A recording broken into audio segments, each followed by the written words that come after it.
प्राणों को असु कहते हैं। और इन प्राणों के नियमन को, प्राणायाम की प्रक्रिया को अश्वमेध यज्ञ कहा गया है, जिसकी व्याख्या भगवान ने गीता के 4थे अध्याय में की है। अपाने जुहति प्राणम प्राणे पानम तथा परे प्राणापान गति रुद्ध्वा प्राणायाम परायण। क्या अपने प्राण को तुम अपान में होम करो। ये नासिका से लेकर के हृदय तक ये प्राण की गति है, हृदय से लेकर के नाभि तक ये समान की गति है, नाभि से लेकर के अंगूठे तक ये अपान की गति है। भगवान कहते हैं अपाने जुहति प्राणम, अपने प्राण को, whatever you are receiving from outside, that is more valuable, and that is divine energy in the form of breath. जो भी तुम बाहर से ले रहे हो महान उपयोगी है, और वो क्या है, वो तुम्हारी जीवनी शक्ति है। और उस जीवनी शक्ति को जितना अधिक तुम रिसीव करोगे, जितना अधिक तुम अपने अंदर लोगे, उतने अधिक तुम्हारी जीवनी शक्ति का विकास होगा। तो उसके लिए क्या करना है तुम्हें, अपाने जुहति प्राणम, प्राण को इतनी मात्रा में खींचो जो कि जाकर के अपान से मिल जाए, अपान में प्राण का होम करो। वैसे तो श्वास आप लेते हैं ना नॉर्मली, तो आपके फेफड़े तक आता है चला जाता है, आता है चला जाता है, लेकिन जब आप पूर्ण रूप से यानी श्वास को झेल करके और फिर उसको रिसीव करेंगे, इनहेल करेंगे, तो फोर्स के द्वारा आपका प्राण आपके नाभि के नीचे तक जाकर के पहुंच जाएगा, अपान के साथ युक्त हो जाएगा। और इसी रूप से जब आप पूर्ण रूप से नाभि के नीचे से फोर्सफुली अपने उस अपान को बाहर फेंकेंगे, तो अपान सारा सारा प्राण में जाकर हवन हो जाएगा।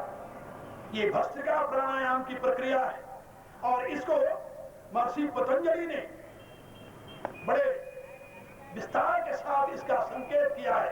प्रच्छन्न विधारणाभ्याम वा प्राणस्य, इस सूत्र के द्वारा इसकी व्याख्या व्यासदेव ने की है। तो ये प्राण यज्ञ जो है इसको कहते हैं अश्वमेध यज्ञ, प्राण को अश्व कहते हैं। और गोमेध यज्ञ क्या है, कहा गो कहते हैं इंद्रियों को। रामायण तो आप लोग पढ़ते होंगे, वेद शास्त्र नहीं पढ़े हैं तो रामायण में पढ़ते नहीं, भगवान राम समझा रहे गो गोचर जहां लगी मन जाई सो सब माया जाने भाई। गो और गोचर, गो माने इंद्रियां और गोचर माने उनके विषय, और जहां तक तुम्हारा मन जाता है ये सब माया का प्रभाव है, ये सब प्रकृति का परिणाम है। इंद्रियां अपने कारणों में अपने विषयों को ही ग्रहण करती हैं। आंख ने कभी शब्द नहीं सुना, कान ने कभी रूप नहीं देखा, नासिका ने कभी टेस्ट नहीं बताया, ये स्वीट है या कड़वा है, ये नासिका नहीं बताया, और जिह्वा ने ये नहीं बताया कि ये दुर्गंध है या सुगंध है। मेरे कहने का अभिप्राय कि इंद्रियां अपने अर्थों में बरतती हैं, और ये अर्थ जो है वो सारे विश्व में व्याप्त है, क्योंकि उन्हीं अर्थों से शब्द स्पर्श रूप रसगंध से ही ये सारी सृष्टि का आविर्भाव हुआ है। तो गोस्वामी जी कहते हैं गो गोचर जहां लगी मन जाए, इंद्रियां और इंद्रियों का विषय, और जहां तक तुम्हारा मन जाता है सब प्रकृति का परिणाम है, प्रकृति का स्वरूप बताते हुए। इससे आप लोग समझ गए होंगे कि गो माने इंद्रियां, और जब हम कहते हैं गो में यज्ञ का अर्थ होता है अपने इंद्रियों को संयम में रखना। क्या समझे? गीता के उसी 4थे अध्याय में भगवान ने बताया कि ऐसे योगी हैं जो इंद्रियों का विषयों में हवन करते हैं, और शब्दादीन विषयान्य इंद्रियाग्नेय संयुति, और बहुत से ऐसे योगी हैं जो शब्द आदि विषयों को इंद्रियों में हवन करते हैं। ये जो यज्ञ की प्रक्रिया है, इंद्रियों का संयम में हवन करना और विषयों का इंद्रियों में हवन करना, इसको कहते हैं गोमेध यज्ञ। लेकिन दुर्भाग्य से गो का नाम इंद्रियों को न पकड़ करके बेचारी गौ को पकड़ा और काट करके हवन कर दिया। अश्वमेध का अपने प्राणों को संयम न करके घोड़े को पकड़ा और काट कर उसका हवन कर दिया। इसी रूप से अब आया नरमेध यज्ञ। भाई ये नर किसे कहते हैं? मनुष्यत्व की पहचान क्या है? कहा मननात् मनुष्य, मननशील शक्ति जो है वो मनुष्यता का प्रतीक है। जहां मननशीलता नहीं है वहां मनुष्यता नहीं है, याद रखना। जहां पर दृश्य को देख करके उसे पाने की चाह है वो तो पशुता है, उसे कहते हैं पश्यति पशु। जो देख करके पाने के लिए लालायित हो जाए वो पशु है, और जो मनन करे, चिंतन करे, in what is useful, what is desirable and what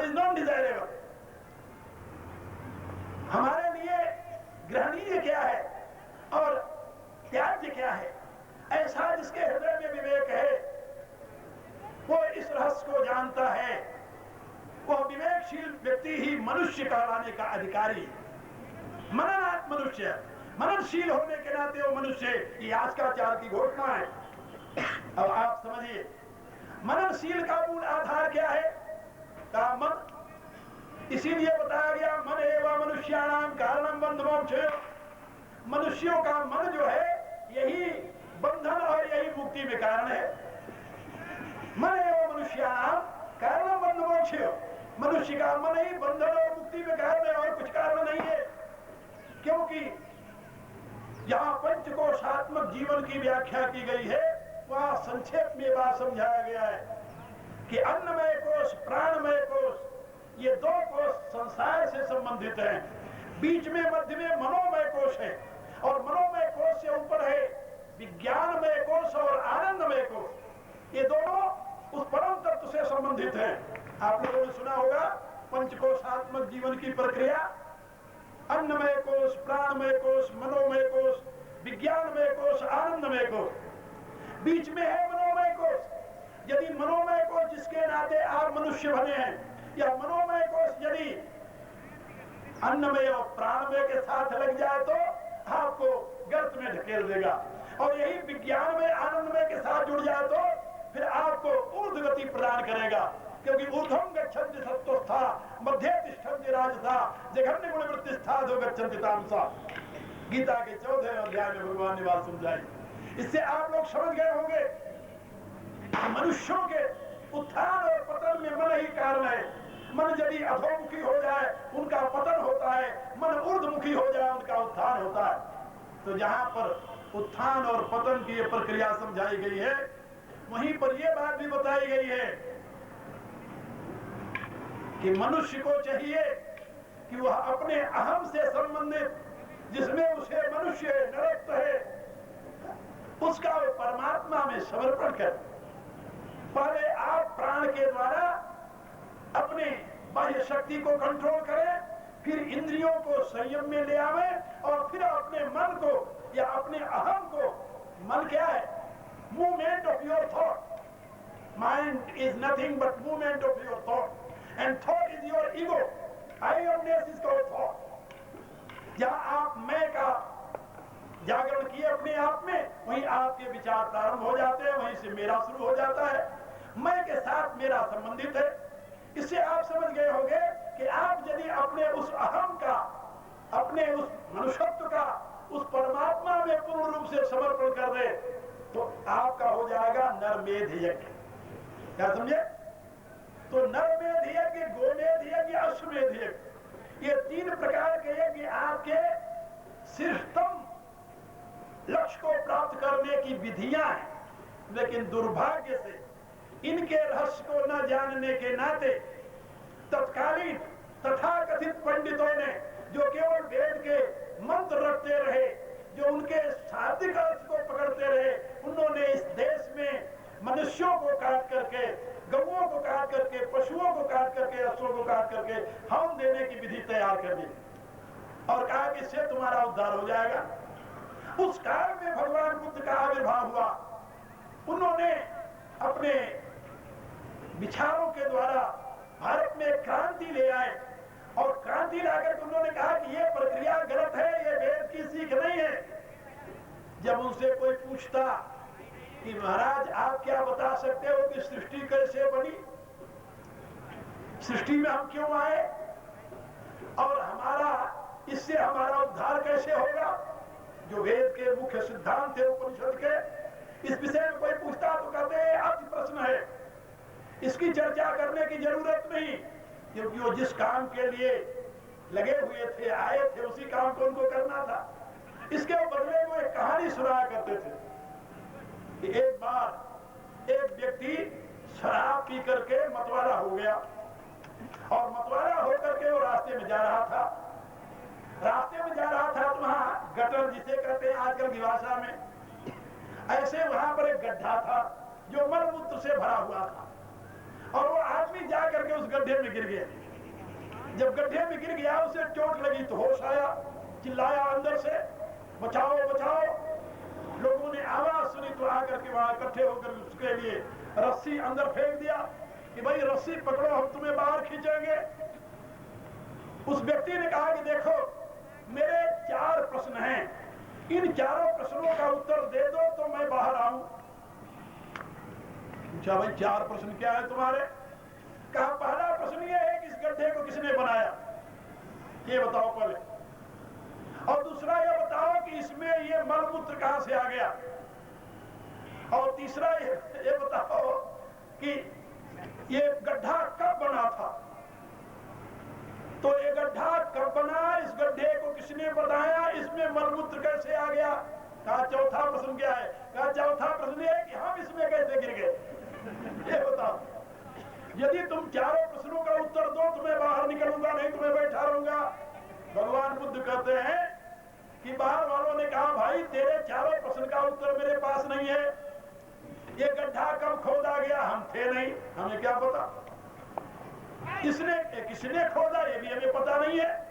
इसमें मलमूत्र कब आ गया ये भी हमें पता नहीं है। और आप हजरत इसमें कब गिर गए ये भी हमें पता नहीं है। आपके इन चारों प्रश्नों का उत्तर नहीं है, लेकिन इतना हमें पता है कि आप इस गड्ढे में गिरे हो। गड्ढे में पैदा नहीं हुए, गड्ढे में तो पैदा हुए वो कीड़े मकोड़े जो उसमें अंदर है, बिलबिलाने वाले। यदि आप गड्ढे से पैदा हुए होते तो आपको गड्ढे से बाहर निकलने की चाह न होती।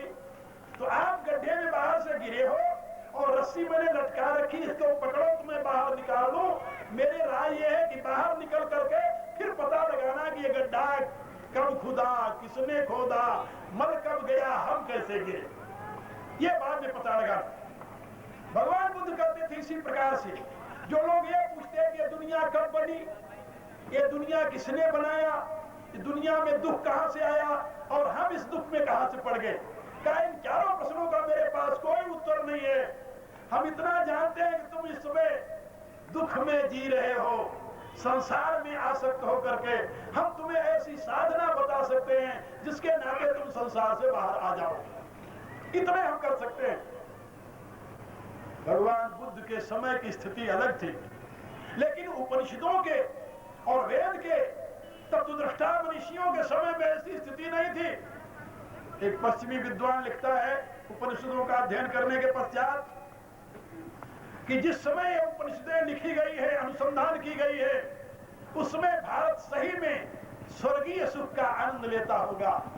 क्योंकि इतने बड़े ज्ञान विज्ञान का आविर्भाव उसी देश में हो सकता है, आध्यात्मिक उन्नति उसी देश में हो सकती है जहां की जनता संसार की आवश्यकताओं से तृप्त हो, जहां की जनता में संसार की आवश्यकताएं मजबूर न करती हो उसे। भला सोचो जो सवेरे उठ करके ये चिंता करता है कि मैं अपने बाल बच्चों का दिन भर पालन कैसे करूंगा, इनको रोटी और कपड़ा कहां से लाऊंगा, क्या वह कभी बैठ करके एकांत में ब्रह्म का अनुसंधान कर सकता है? नहीं कर सकता। जिसके सामने रोटी कपड़े का सवाल है, जिसके सामने परिवार पालन का सवाल है, जिसके सामने अपने जीविका का सवाल है, वह कभी ब्रह्म विज्ञान का अनुसंधान नहीं कर सकता। इसी प्रकार से उपनिषद काल के जो तत्ववेत्ता ऋषि हुए हैं, तत्कालीन भारत की स्थिति अपने आप में महत्वपूर्ण थी। उस काल के भारत की यदि झांकी आपको देखनी हो तो उन्हीं उपनिषदों में देखिए। उपनिषद का एक राजा जिसके यहाँ ऋषि लोग जाते हैं, राजा ऋषियों का स्वागत करता है। ऋषि चाहते हैं कि उस राज्य से हम आगे चले जाएं। राजा कहता है कि नहीं भगवान, आप मेरे राज्य में पहले विराजिए, फिर आगे जाने की कोशिश कीजिए। ऋषि कहते हैं कि भाई तुम्हारे राज्य में रहना मेरे लिए मुश्किल है। वो कहता क्यों मुश्किल है? न में जन पड़े हो, क्या कहता हो? न में जन पड़े हो, न कदरे हो, न मद्यपः। कहा ये मेरे राज्य में आपको एक भी यहां पर कोई चोर नहीं मिलेगा, मेरे राज्य में एक भी कोई कपटी नहीं मिलेगा, मेरे राज्य में कोई एक भी मदिरा पीने वाला नहीं मिलेगा, और मेरे राज्य में कोई एक अहिताग्नि वाला नहीं मिलेगा जो नित्य प्रति यज्ञ न करता हो, हवन न करता हो, ऐसा कोई नहीं मिलेगा। और ना स्वैरो स्वर्णी कुतः, और मेरे राज्य में जब एक भी कोई व्यभिचारी व्यक्ति नहीं है, यहाँ व्यभिचारिणी स्त्रियां कैसे हो सकती है? ये कौन घोषणा करता है जानते हो? ये घोषणा करता है भारत का एक सम्राट।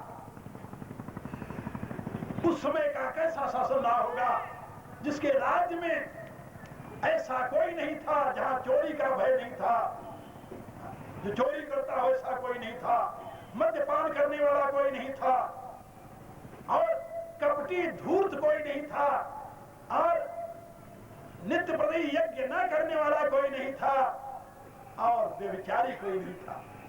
घोषणा करता है ऋषि के सामने कि मेरे राज्य में नहीं है। ये नहीं कि वो धूर्त था, वो आजकल के नेताओं की तरह कहता है कि हमारा राज्य उन्नत हो रहा है। जनता के लिए आंसू बहाने वाला नहीं था वो घड़ियाली आंसू, और अपना घर भरने में रत नहीं था वो राजा। वो आदर्श राजा था भारत का। तो मैं आप लोगों से निवेदन कर रहा था कि औपनिषद ज्ञान में जिस समय तत्ववेत्ता मनुष्यों ने किम कारणम ब्रह्म कुतस्म जाता जीवा के ना कुछ संप्रतिष्ठा की खोज की, उसमें भारत भरा पूरा था, संपन्न था। भारत की संपन्नता की यदि झांकी आपको देखना हो तो आप जरा ह्यून सांग के संस्मरण को पढ़िए, आपका हृदय गदगद हो जाएगा। और मैं तो जब पढ़ने लगा उसके संस्मरण को तो मैं सोचने लगा कि वो इसी भारत की चर्चा कर रहा है या कोई और भारत है, क्योंकि विश्वास नहीं होता। जो 5वीं सदी में, ईसा की 5वीं सदी में गुप्त काल के समय में आने वाला एक चाइना का यात्री भारत के लिए ऐसे शब्द का प्रयोग करता हो, वो भारत में 1-2 दिन नहीं रहा, वो सरकारी मेहमान नहीं था, वो कोई एम्बेसडर नहीं था कि उसको ले जाकर के संपन्न गांव और संपन्न मोहल्ले दिखा करके लोग ले आए और बंद करके बाहर भेज दिए। नहीं नहीं, वो चाइनीज यात्री था। 7 वर्ष तक पूरे भारत का उसने दौरा किया, पूरे भारत का भ्रमण किया, और उसने लिखा है अपने संस्मरण में कि भारत में मैं 7 वर्ष तक रहा, लेकिन वहां कोई भिखारी मैंने नहीं देखा। भारत के लोग अपने घरों में ताला नहीं लगाते क्योंकि वहां चोरी का भय नहीं है। भारत के लोग किसी दूसरे को भी गुलाम नहीं बनाते। और वो लिखता है कि जैसे उस देश का नाम हिंदुस्तान है, हिंदुस्तान माने हिंदू माने चंद्रमा, उसको उसने इंटू लिखा है। वो कहता है जैसे उस देश का नाम हिंदुस्तान है, वैसे चंद्रमा के समान ही वहां से शीतलता का प्रकाश सारी दुनिया में फैल रहा है। ये ह्यून सांग के वर्ड है।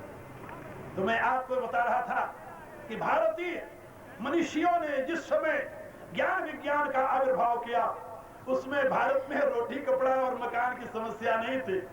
आज तो दुर्भाग्य है देश का, रोटी कपड़ा और मकान मांग रहा है हिंदुस्तान, लोग नारा लगाते हैं। और इतना ही नहीं, विदेशों में जब मेरे से लोग पूछते हैं तो मैं उनसे कहता हूं India is rich country, not only rich but richest country but populated bye poor people. Bharat एक समृद्धशाली देश है लेकिन गरीबों द्वारा आबाद है, क्योंकि संपत्ति के विकास के लिए 4 वस्तुओं की आवश्यकता होती है। 4 वस्तुओं की। सबसे पहले प्राकृतिक संपदा हो, वहां पर भारत भरा हुआ है प्राकृतिक संपदाओं से, इसमें जरा भी संदेह नहीं। कोई भी दुनिया की ऐसी संपदा नहीं जो भारत की धरती में न हो।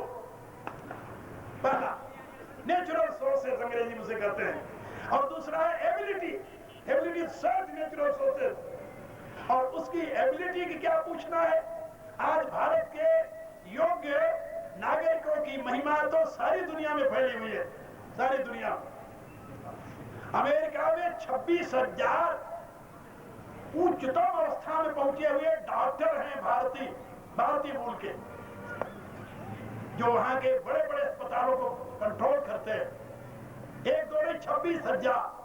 और उनके उस ब्रेन को वहां के लोग भी लोहा मानते हैं। और एबिलिटी जहां पर भारत में इतनी है, वहां पर लेबर की कमी नहीं है। आप लोग जानते हो दुनिया में लेबर की कमी है और भारत में लेबर की मार्केट लगती है। किसी चौराहे पर आप खड़े होकर के देख सकते हैं। तो भारत में नेचुरल सोर्सेज की कमी नहीं है, एबिलिटी की कमी नहीं है, लेबर की कमी नहीं है। कमी किसकी है जानते हो? इन तीनों के प्रयोग की कमी है। वो प्रयोग कौन करता है? Good organisation, in other word good government. दुर्भाग्य से भारत जब से स्वतंत्र हुआ है तब से लेकर अब तक देश के दुर्भाग्य में कोई अच्छा शासक नहीं मिला। एक आया था, 18 महीने रहा। आप जरा सोचिए जरा, उस महापुरुष के जीवन के प्रति विचार कीजिए। 1965 में जब पाकिस्तान के साथ युद्ध चल रहा था, अमेरिका ने कहा युद्ध बंद कर दो, नहीं तो हम तुम्हें गेहूं नहीं देंगे, तुम्हारी प्रजा मर जाएगी भूखे।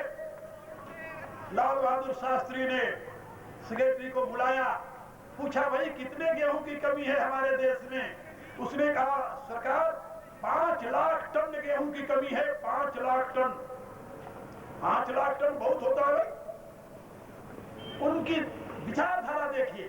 उन्होंने पूछा अच्छा यदि हमारे भारत की जनता एक दिन का उपवास करे तो कितना अन्न बचा सकती है।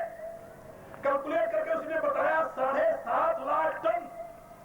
यदि जनता एक दिन का व्रत करे तो 7.5 लाख टन अन्न बचा सकती है। लाल बहादुर शास्त्री ने कहा कि बहुत अच्छा, हमारे पास 2.5 लाख टन अन्न जो है सरप्लस है। और सारी जनता से उन्होंने प्रार्थना की कि एक दिन का सब व्रत करो। आप लोगों को याद होगा, अभी बहुत दिन नहीं बीता है, सोमवार के दिन कहीं भोजन नहीं बनता था।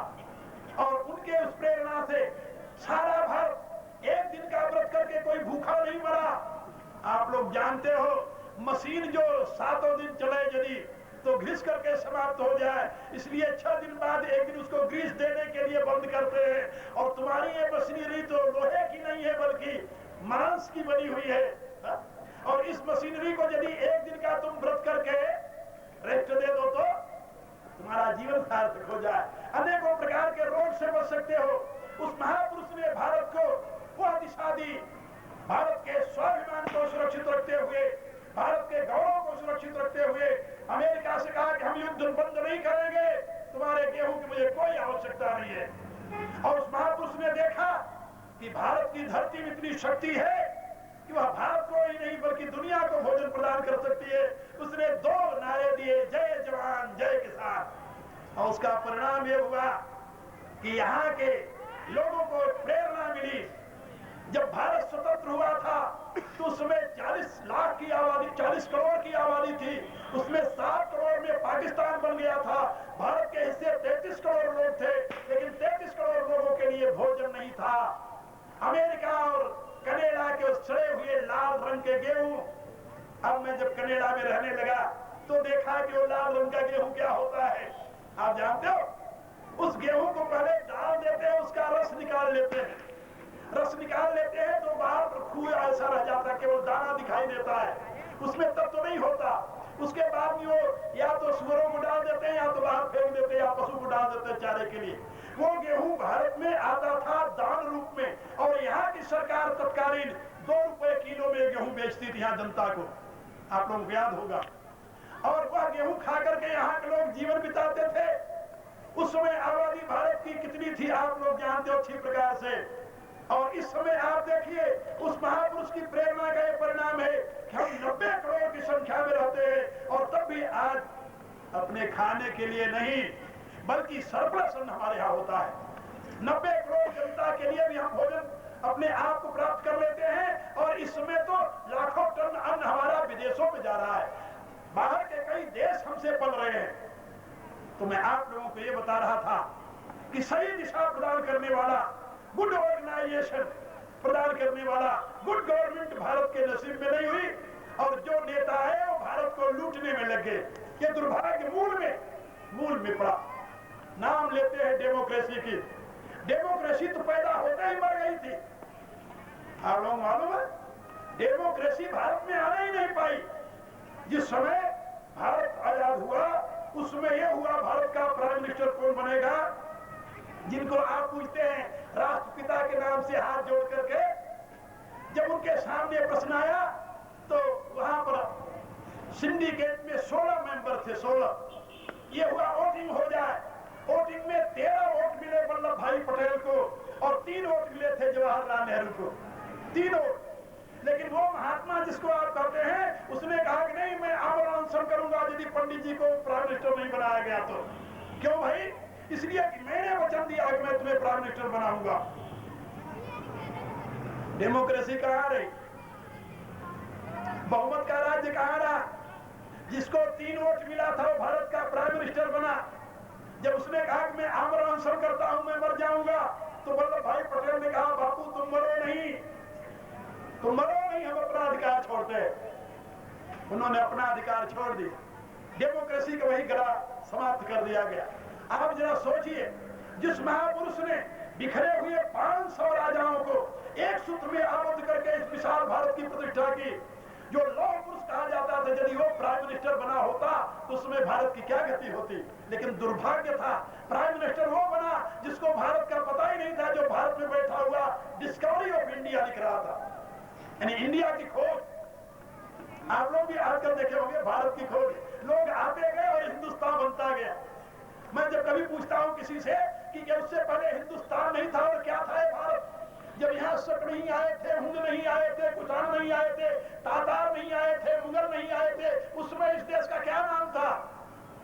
है किसी के पास उत्तर बताने का? नहीं। आज से 5000 वर्ष पूर्व तो महाभारत का युद्ध हुआ था, उससे पहले लाखों वर्ष पहले राम का आविर्भाव हुआ था। राम से पहले भी यहाँ पर हरिश्चंद्र हुए हैं। राम से 35 पीढ़ी पहले जिन्होंने गंगा को, भगीरथ हुए जो गंगा ले आए यहाँ पर। आप जरा सोचिए, उसमें भारत नहीं था और क्या था? ये हिंदुस्तान नहीं था और इसका क्या नाम था? लोग आते गए और हिंदुस्तान बनता गया। लेकिन नहीं, दुर्भाग्य यहाँ की बहुतायत है हिंदू समाज की। आज भी 85% इस देश में हिंदू रहते हैं, लेकिन हिंदुओं के भाग्य में बुद्धि का प्रयोग करना लिखा ही नहीं है।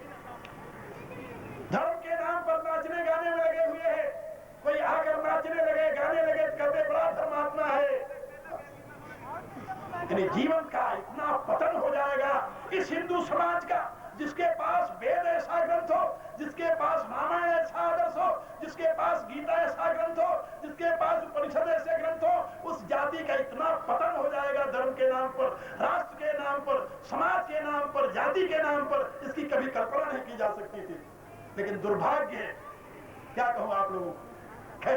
ये तो मैंने प्रसंग बस कर दिया, लेकिन मैं आपको यह बताने जा रहा था कि जिस विज्ञान की आज दुनिया में चर्चा है, मुझे 24 वर्ष हो गए हैं उस पश्चिम देशों में। पहले मैं 8 महीने रहता था, पहले 10 महीने रहता था, उससे पहले 12 महीने भी रहा हूं, फिर 10 महीने किया, फिर 8 महीने किया, आजकल 6 महीने रहता हूं। और वहां की यूनिवर्सिटियों में चैलेंज किया है, मैंने चैलेंज किया है कि तुम लोगों का विज्ञान यदि वैदिक विज्ञान से आगे की कोई खोज करके बता दे तो हम तुम्हारे शिष्य बन जाएंगे। एक नहीं, अनेकों बार इस विषय पर चर्चा हुई वैज्ञानिकों से, और उस वैदिक विज्ञान से आगे अभी वो नहीं जा सके हैं। जब हमारे सामने वो ले आते हैं कि ये हमारी रिसेंट इन्वेंशन है, और उनको मैं वेद के मंत्रों द्वारा बताता हूं कि ये पहले हमारे यहाँ ऋषियों ने ये बात कही इस विषय में। हम कहा भी तुम लोग तो यहाँ मटेरियल फिजिक्स में अटके हुए हो। हमारे यहाँ ऋषियों ने इस फिजिक्स के 2 फॉर्म बनाए हैं, एक को कहते हैं मेटाफिजिक्स और दूसरे कहते हैं फिजिक्स। हमारे यहाँ गीता में भगवान ने इसकी व्याख्या की है 2 प्रकार की प्रकृति के रूप में। पहले फिजिक्स है, फिजिक्स का जो विषय है वो क्या है? भूमि रापो नलो वायु खम नो बुद्धिरेव च अहंकार तीयम में भिन्ना प्रकृति अष्टधा। ये अष्टधा प्रकृति है, ये फिजिक्स का विषय है। और व्हाट इज मेटाफिजिक्स? अपरेयम वितस्तोन्याम विद्धि प्रकृति में पराम जीव भूताम महाबाहो एवं धारत्वे जगत। जो लाइफ एनर्जी है वो इसमें नहीं है, इसमें से लाइफ पर ढूंढो तुम लोग, यहाँ से लाइफ तुम्हें नहीं मिलेगी। आजकल वो भी अब इसी मेटाफिजिक्स के पीछे लगे हैं, और इसको नाम दिया उन्होंने साइकिक एनर्जी। क्या समझे?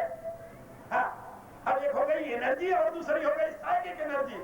आज से लाखों वर्ष पहले ऋषियों ने इसकी घोषणा की है कि सृष्टि में 2 प्रकार की प्रकृतियां हैं, और इन दोनों से परे ब्रह्म है। ये 2 प्रकार की जो प्रकृतियां हैं, इनको हमारे यहाँ सत और असत कहा गया है। जो साइकिक एनर्जी है वो सत है, जो मटेरियल एनर्जी है वो असत है, और परमात्मा जो है वो सत और असत दोनों से परे है। उसे न सत कह सकते हैं न असत कह सकते हैं। ज्ञेय तत्परोक्षा भी यज्ञात्वामृतमश्रुते अनादिमत पर ब्रह्मा न सत न असत इति उच्यते। गीता के 13वें अध्याय में भगवान ने उसकी व्याख्या की है। साइकिक एनर्जी लाइफ एनर्जी का नाम है। आजकल पश्चिम के लोग इसी का अनुसंधान कर रहे हैं, और हमने कहा कि तुम लोग अब मटेरियल एनर्जी से आगे बढ़े हो, साइकिक एनर्जी जी के अनुसंधान में लगे हो, वो दिन दूर नहीं है।